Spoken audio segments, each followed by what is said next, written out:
going to move on to Conor D'Arcy from the Money and Mental Health Policy Institute. Now, I understand, Conor, we can hear but not see.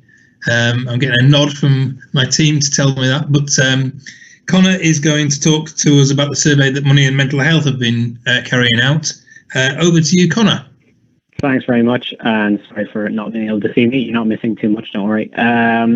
So, yes, Money and Mental Health Policy Institute, we're a charity. Our goal is to break the vicious cycle of money problems and mental health problems that so often go together. And at the heart of what we do is our research community. So this is a group of about 5,000 people who have personal experience either of a mental health problem or of supporting someone who does.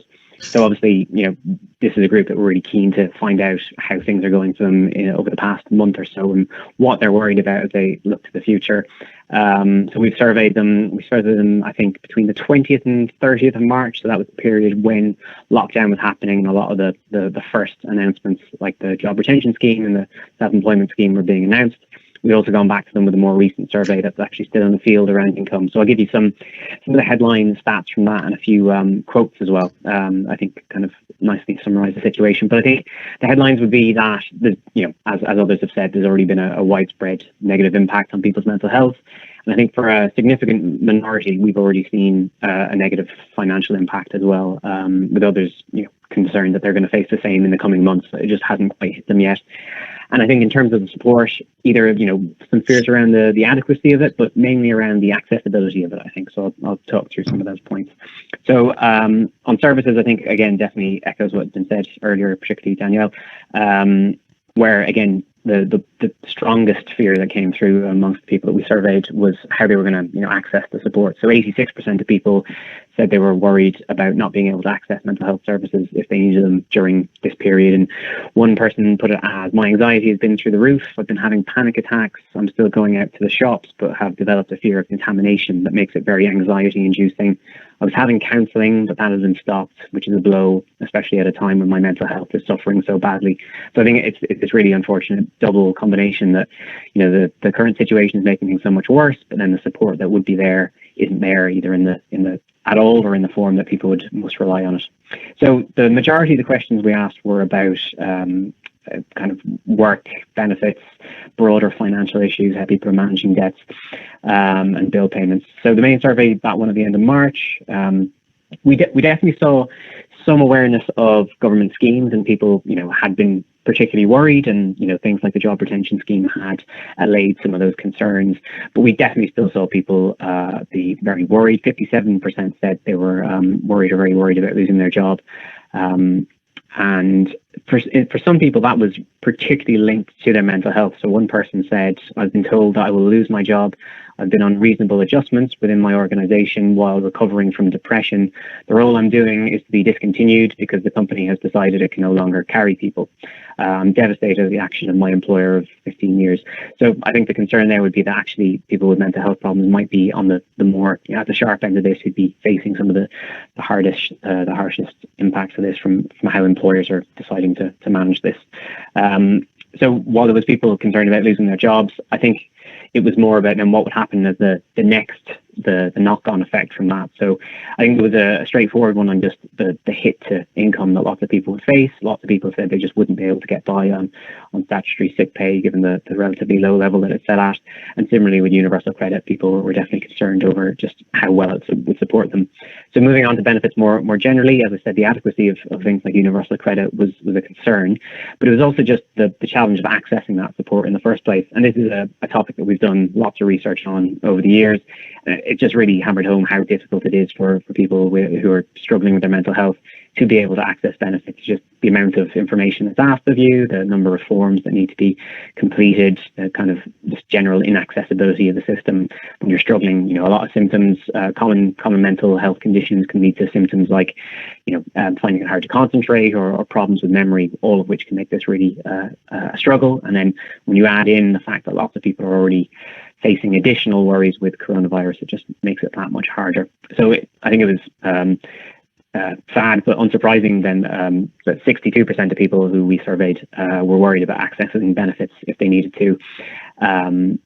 as well as the kind of the practical difficulties in that. There was, a severe amount of phone phobia, which is it's really common amongst people with mental health problems. So just being able to, try and get through on the phone to DWP is really tough, especially when, as we know, there's been extremely long wait times, given the huge surge in demand.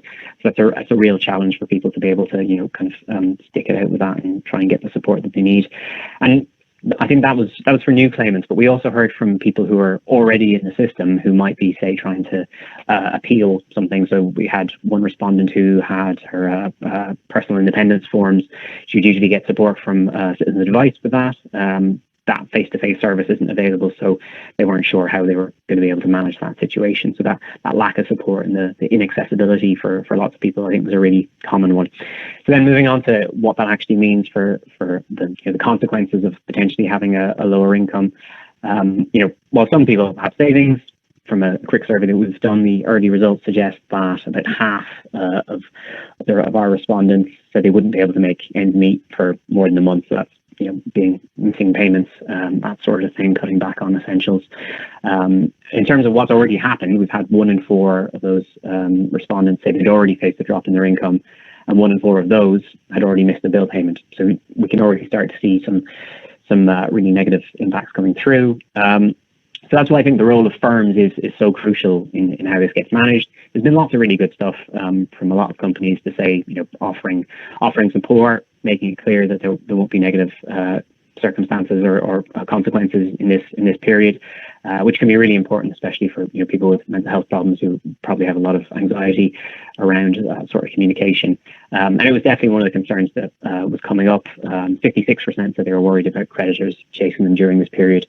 And things like just being at home more, having higher bills was a big worry. But I think what we have seen is some there was a story yesterday, I think, around some energy companies not communicating very well, debt collection starting. So I think how that gets handled is going to be really key. So there are just a few of the quick headlines. I think the recommendations that we had coming out of that were, for those worried about the drop in income, things like making statutory sick pay more generous and available to more lower paid workers would seem sensible and would help to ease some of the fall in income that some people are facing. For those moving on to benefits, obviously, it is really tough for DWP trying to cope with such an unprecedented surge in demand. But, going further on, being clear around the not applying conditionality during this period.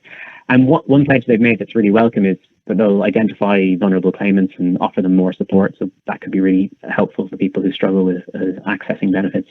But we haven't seen much detail on that, so figuring out exactly what they're going to do on that, particularly for those who struggle with using the phone, I think is going to be really crucial in the coming months. And as I said, firms also have a big role to play. Last week we published some customer support standards that firms can quickly put in place to help reassure customers. It's would reassure all their customers, but particularly those with mental health problems. So it's things like proactively offering forbearance, making sure people aren't disconnected from any of the services. And generally offering different ways that people can get in touch if they have problems to raise. So I think that's it from me. That's great. Thank you very much, Conor. I really appreciate that perspective from your research.